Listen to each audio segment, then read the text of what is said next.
Trevor Philips is a complicated character. Before Grand Theft Auto 5 even loads, he's a broke drifter who's basically on crack, banned from the Air Force and wanted in 2 countries. After the credits roll, rumors say he's living in Vinewood, selling inner rage coaching to bored millionaires. But Trevor's story from crackhead to self-help guru isn't the entire story.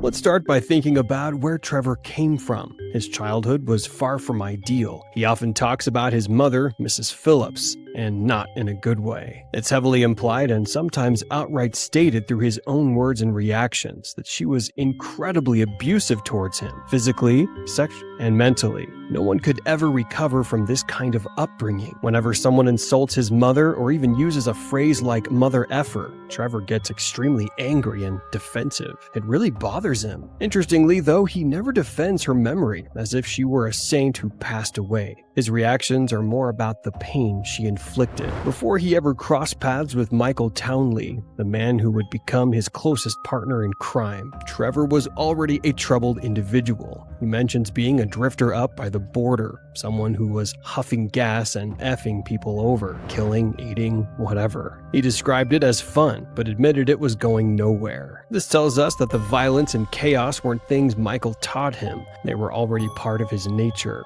He even tried to find some structure by joining the Air Force. He had a talent for flying planes, a skill he apparently possessed even before enlisting. His dream, as he tells it, was to fly all day long and bomb villages and maybe, just maybe, drop the nuke. These aren't exactly the ambitions of a well-adjusted individual, but his military career was cut short. Just before he was supposed to get his wings, a psychological evaluation deemed him unstable. An evil witch, as he calls the evaluator, grounded him for life. So, the Air Force didn't make him crazy. He was considered unhinged even then, and this rejection likely just added to his frustrations and sense of alienation. Then came Michael Townley. Trevor was running a small air freight operation in North Yankton, moving less than legal cargo. He tells Lamar a detailed story about it. And I don't know enough to check references, so I'm in. Few days later, I'm waiting on the runway. I see this dust coming up off the road, only it ain't one dust trail, it's 2. I got told 1 guy in cargo. First car comes through the gate, stops, someone comes out. It's my age, just 20, kinda fat but strong underneath. Love at first sight. Yeah, something like that. Other car comes through the gate. Old guy falls out, starts yelling and waving his arms and pointing at the kid. The dude that got jacked? Who fucking knows? Fat guy's running, old guy's shouting. I don't really care, I play peacemaker. Concerned citizen. I get close to the old guy and I pull out this flare gun I'm carrying around, squeeze the thing off in his eye. Shit. It was horrible. We had to pick up the body and dump it in a lake on the way. Thing was still burning in his head when we dropped him. Plane never smelt the same. Both of us threw up when we landed. It was quite a baptism. He described it as horrible, with the body still burning as they dumped it in a lake. That was their baptism into a partnership. Trevor admitted that Michael didn't have the nerve back then, and he himself didn't have the direction. Together, they kind of worked. Michael had a huge effect on Trevor. While Trevor was already capable of violence, Michael, with his silver-tongued troll ways, as Trevor described him to Wade, pretending to talk about someone else named Trisha, persuaded him to channel his tendencies into organized robbery.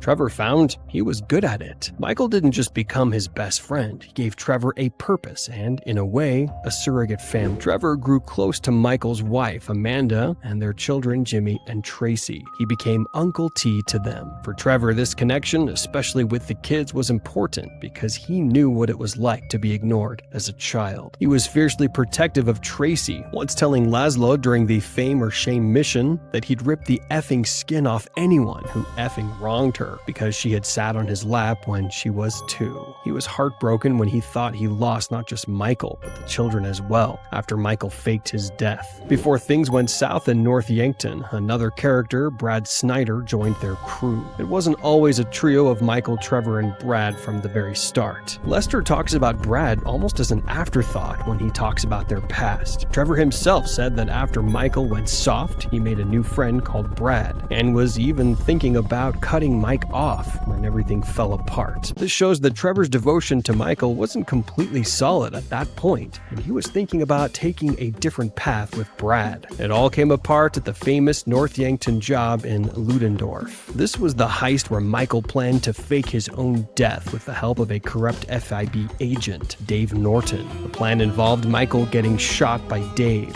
Brad getting arrested, and Trevor ideally getting killed or disappearing. The idea was to have a clean slate for Michael. They needed a body to pass off as Michael's, and Brad, being less known and now supposedly in the prison system, served that purpose. Trevor believed Michael died and Brad was in jail. He escaped, grieving the loss of his best friend, even getting a tattoo, R.I.P. Michael, to remember him. He also lost access to his share of their accumulated millions because, as he later told Michael, "You blew the identities," meaning their fake IDs and accounts were now useless or too risky to access. Trevor was on the run. For the next 9 years, Trevor stayed under the radar in Sandy Shores, a dry, rundown area in Blaine County. He picked this spot partly because it was out of the way, and partly because he thought Brad was locked up in a nearby prison. Maybe he wanted to be close in case there was ever a way to help him. During this time, Trevor started his own business, Trevor Philips Industries. It was a small operation involved in selling drugs, mostly meth and weapons. He worked with a few people he trusted like Ron Jakowski, Wade Hebert, and Chef.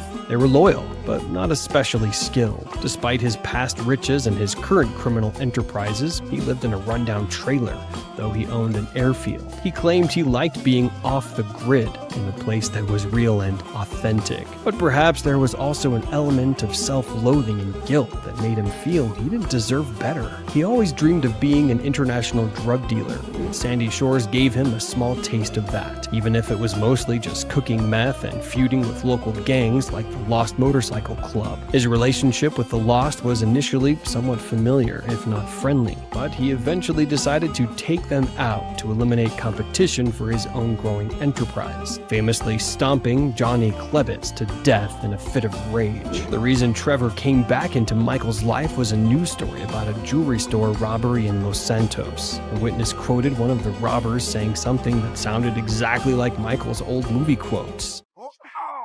You forget 1,000 things every day, pal. Make sure this is one of them. This, combined with it being a jewel store job, was too much of a coincidence. Trevor sent Wade to Los Santos to find a Michael of the right age, married to an Amanda with 2 kids. When Wade confirmed Michael De Santa, Michael's new name, existed, Trevor was happy that his friend was alive, but also felt immense anger and betrayal. Michael had let him believe he was dead for 9 years, abandoning him. His arrival in Los Santos was explosive, to say the least. He crashed into Michael's carefully constructed new life, terrifying his family. During the mission, Bury the Hatchet, Trevor forces Michael to drive to the cemetery in North Yankton, where Michael Townley is supposedly buried. Trevor digs up the grave, only to find Brad's decaying corpse inside. The realization that Michael had set him up, that Brad was dead all along, and that he was likely meant to be in that coffin too, was a devastating blow. This thing, it didn't work out the way it was supposed to, Michael says, and Trevor retorts, "Oh, how was that, huh? With Brad in the can and me in the ground? Or are both of us in the coffin?" During the events of GTA 5, Trevor's complicated personality is very clear. He kidnaps Patricia Madrazo, the wife of crime boss Martin Madrazo. His motivations seem partly to punish Martin for a pay dispute and mistreatment of Patricia, and partly because he develops a strange, almost tender affection for her. This could be linked to his own mother issues, seeking approval or affection from an older woman figure that his own mother never provided. He eventually has to return Patricia to Martin to smooth things over, a decision that clearly pains him. Trevor also builds a strange relationship with Franklin. At first, he treats Franklin like just another guy to use for jobs, but over time, he starts to respect him in his own twisted way. His work with the corrupt FIB agents, Steve Haynes and Dave Norton, is more about staying alive and avoiding prison. He also hopes they'll help get Brad out of jail, though he doesn't know Brad is actually dead. The letters he's been getting are fake, written by Dave to keep Trevor in the dark. One of the darkest moments tied to Trevor is what happens to Floyd Hebert and his girlfriend Deborah. Trevor had been staying in their apartment, making their lives miserable. After one too many confrontations, things escalate. When Franklin later goes to the apartment, it's a bloodbath, and Trevor emerges covered in blood, saying, "Tragedy struck." The game doesn't explicitly show what happened. Speculation suggests Floyd, enraged, might have attacked Deborah with a knife, leading her to shoot him, and then Trevor killed Deborah in a rage. Beta files suggest an earlier mission idea called Paradise Lost, where Trevor was intended to kill both. Given Trevor's volatility and the state of the scene, it's clear he was directly involved in their violent deaths. Trevor's core principle, if he can be said to have one, is loyalty, however twisted his understanding of it might be. Loyalty is the code, he says. Kill strangers, protect friends, eat enemies. This loyalty, combined with guilt over letting down his friends, caused him to idolize Brad after North Yankton for getting Brad's negative traits. It was only much later, after forgiving Michael and himself to some degree, that he could admit Brad was a bit of a dick. This fierce loyalty is most evident in ending B of the game, when Franklin calls Trevor for help to kill Michael. Trevor, despite knowing Michael betrayed him and even wanted him dead, refuses. "You're turning on him? I have had enough traitors in my life," he tells Franklin. He wouldn't be part of such a betrayal, even against someone who had wronged him so deeply. This leads to the game's 3 possible endings. In ending A, Franklin and Michael hunt down and kill Trevor. Michael shows some regret, feeling it was a point where even assholes like us say enough is effing enough. In ending B, Franklin, with Trevor's refusal to help, kills Michael. The canonical ending, however, is ending C, Death Wish. In this scenario, Franklin refuses to kill either Michael or Trevor, and instead they team up to eliminate all their major enemies: Devin Weston, Steve Haynes, Wei Chang, and Stretch. Trevor participates partly to support his friends, partly for self-preservation, and perhaps because, deep down, despite everything, there was still a bond with Michael. He tells Michael, "I suppose it was a long time ago, and I suppose we had some fun here, and I suppose I made my mind up that he's a dick. But the people against us were worse, so I killed the bigger dick." And Michael lucked out. He admits he still hates Michael to some degree,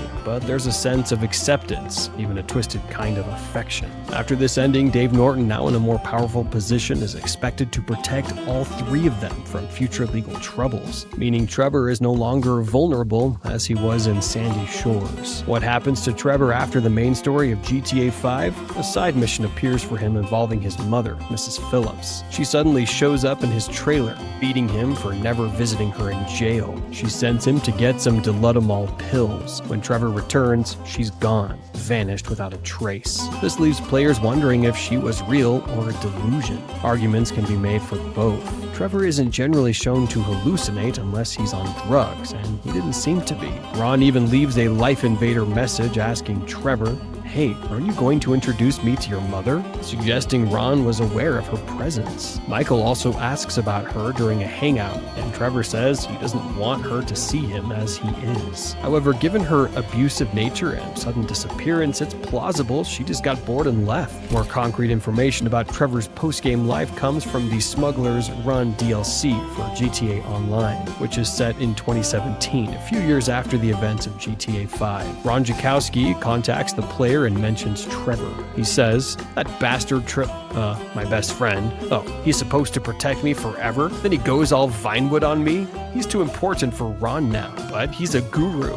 He's a lifestyle coach. I don't know what he is. I bet he's got abs." This suggests Trevor has moved on from his Sandy Shores existence. He's embraced a new persona, possibly in Los Santos, Vinewood, and has become some sort of self-help guru or lifestyle coach. This might sound absurd for someone like Trevor, but given his charisma, intensity, and newfound financial stability and protection thanks to Dave Norton, it's a bizarrely fitting, if ironic, future for him. He has more money from the Big Score connections, and he's no longer forced to live in hiding. This guru path might be his way of channeling his unique energy, or perhaps it's just another elaborate chaotic venture. If Trevor never met Michael, he probably would have ended up dead or in jail much sooner. Michael gave him a goal, and even though things got messy, they made a powerful team for a while. Trevor's story is unforgettable because under all the violence, there's a real person who just wanted to be seen and understood. If you want to see the entire story of this guy, make sure to click the video on screen right now.